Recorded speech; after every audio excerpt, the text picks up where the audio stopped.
However, as much as I do want him to play and go out there and shut up all these Texas A&M fans and rub it into Jimbo's face, if he's not healthy, I don't want him to risk a further injury.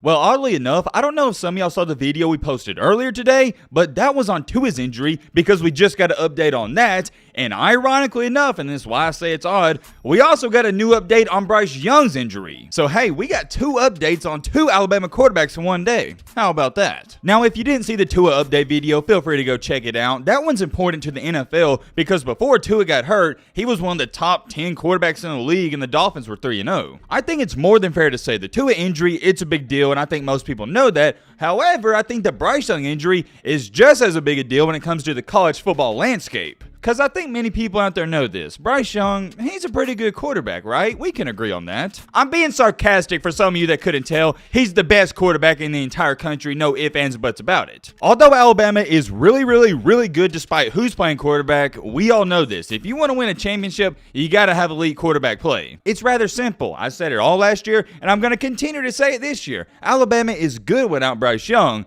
but Bryce takes them to a completely different level. If you watch that Alabama and Arkansas game, it was clear as day to see it's night and day difference. With Bryce Young back there playing quarterback, the offense is fluid, it's explosive, they can score in 2 or 3 minutes, but when he's not back there, it's a little bumpy. Granted, yeah, the offense struggles here and there with Bryce Young, but for the most part, no. I say that to say this. I know everyone watching this video, we don't agree on everything, and we got a big, diverse fan base on this channel, but I think we can all come to the terms and agree with Alabama is a much better ball team when Bryce Young is back there playing quarterback. I highly doubt anybody watching this video is going to argue with that and try to say the backup Jalen Milroe is better than Bryce. If you are one of those people who believe that, you probably need to get slapped in the face, but that's a different conversation for a different day. Moving along with this video, we all saw, or at least heard, that Bryce Young, he got injured in the Arkansas game. And in reality, this was a non-contact injury, and more times than not, those are the worst ones. He was escaping the pocket, he had a linebacker chasing him, and he fell out of bounds, and he fell on his throwing shoulder, which is major. If this would have been his left shoulder, where it's his non-throwing shoulder, not a big deal. But since it is his right one, even if he does come back this year, it still can linger. Whenever this first happened, like many other fans out there, I was worried, because anytime you see a non-contact injury, and especially with Bryce Young screaming on the sidelines in pains,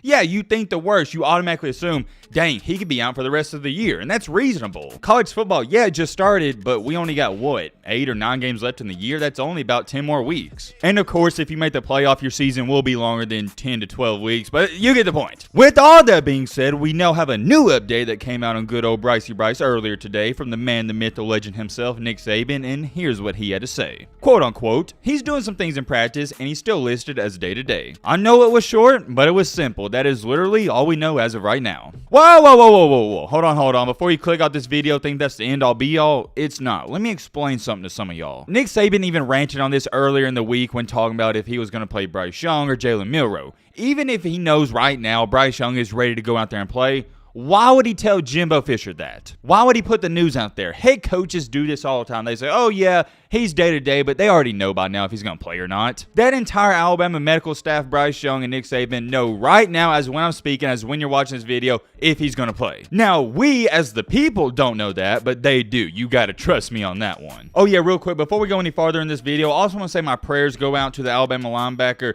Kennedy. He has been officially ruled out for the season as well. Nick Saban said that earlier. I do want to bring that up because I saw some people talking about that earlier today. He's not a guy that is a meaningful player, and I mean that respectfully, but regardless, you hate to see a guy have a season-ending injury. Come on, man. Here's something I found funny on Twitter. So all these Alabama fans and people out there saying, oh yeah, they need to arrest him against A&M so they can use him against Tennessee, and somebody said, golly, it's like the 90s again, baby. I want y'all to think about that. Could you imagine before the season if somebody said, okay, we're going to arrest Bryce Young against Texas A&M so we can actually use him against a good team like Tennessee? Because remember, A&M and Alabama was supposed to be the biggest game of the year. There's bad blood there. Nick Saban, I don't really think he called out Jimbo, but Jimbo definitely called out Saban in the offseason. And that still pisses me off. I don't want to talk about that. I already ran on that plenty of times, how he took personal shots at Saban. Did Nick Saban say A&M and Jimbo illegally paid for their recruits? Yes, but that's not a personal attack. I'll take it a step even farther. That's the cold hard truth. It's not even an allegation. I also want to share this with y'all. A.J. McCarron, which is a former Alabama quarterback, I'm sure many of you know who he is.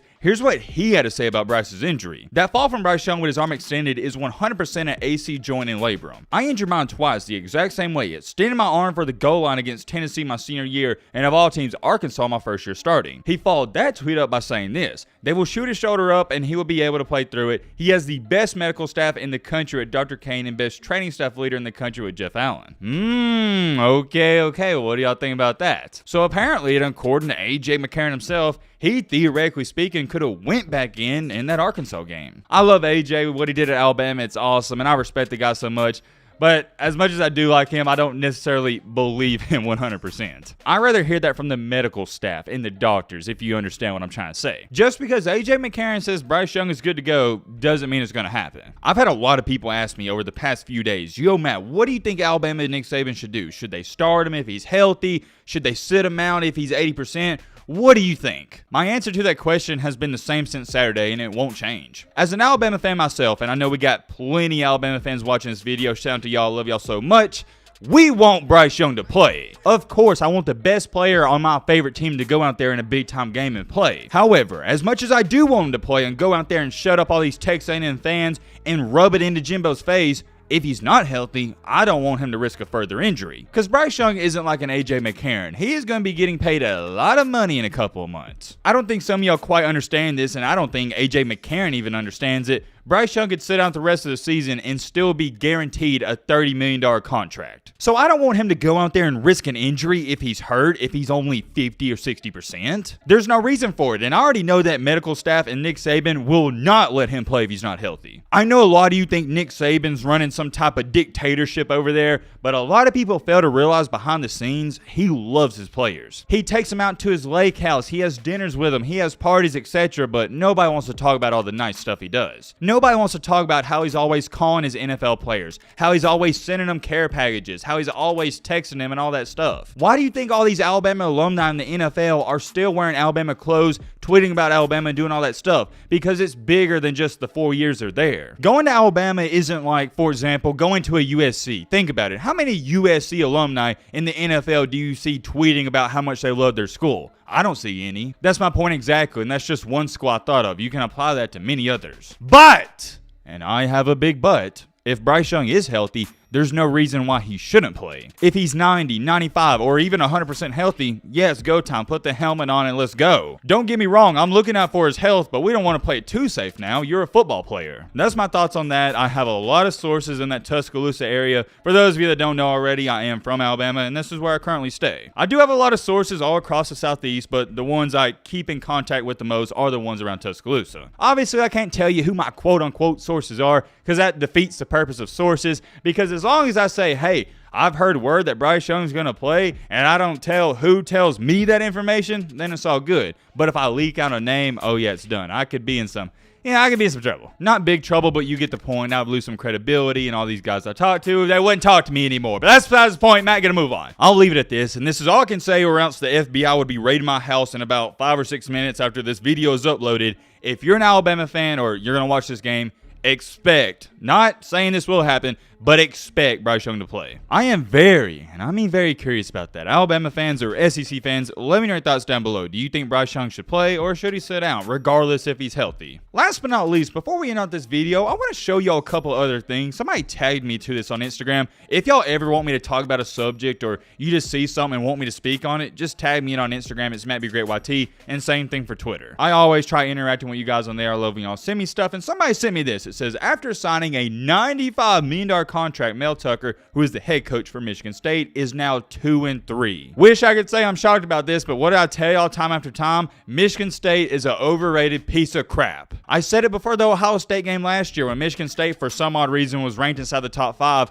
and they completely got exposed. They was losing 49-0 at half. And as to why they were even ranked inside the top 15 this year, I have no idea whatsoever. Blows my mind. I just don't understand why Michigan State paid this guy $95 million. And look at this comment. People are saying Tuck pulled off the greatest heist of all time.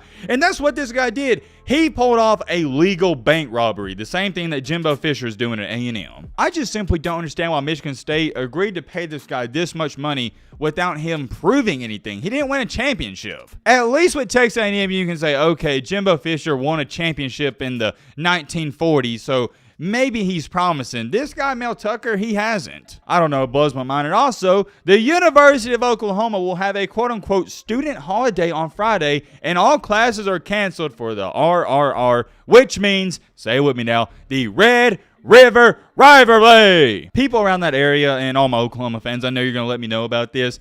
I thought they always got out of class early for this game. Maybe they haven't. Let me know. Regardless, the Oklahoma football program is in shambles right now, so at least the students are getting out of class early on Friday. Or, my bad, they're not even going to class. It's also kind of sad. This is the first time in like 25 years neither of these teams in this game are ranked. I'm always excited for this game. It's just one of those iconic things at 11 a.m., but there's nothing to look forward to in this game. Both teams are having a terrible season. I don't know. We'll talk about that tomorrow in the preview video, and we got one more topic to talk about. That topic is no other, and I know some of you are going to remember this. I clowned Desmond Howard for this at the beginning of the year, and look at this. I'm going to show you a picture. This was his playoff bracket at the beginning of the year. He had Texas A&M, Pittsburgh, Baylor, and Michigan. And well, would you look at this?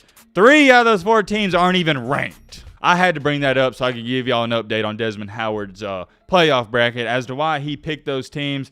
I don't know. Still mind boggles me till this day. I think he was just doing it to get attention. I mean, I guess I could rationalize the A&M one and the Michigan one, but Baylor and Pittsburgh, come on, man. That's all I got for tonight's video. I am very curious. Let me know your thoughts down below. But right away, Millie!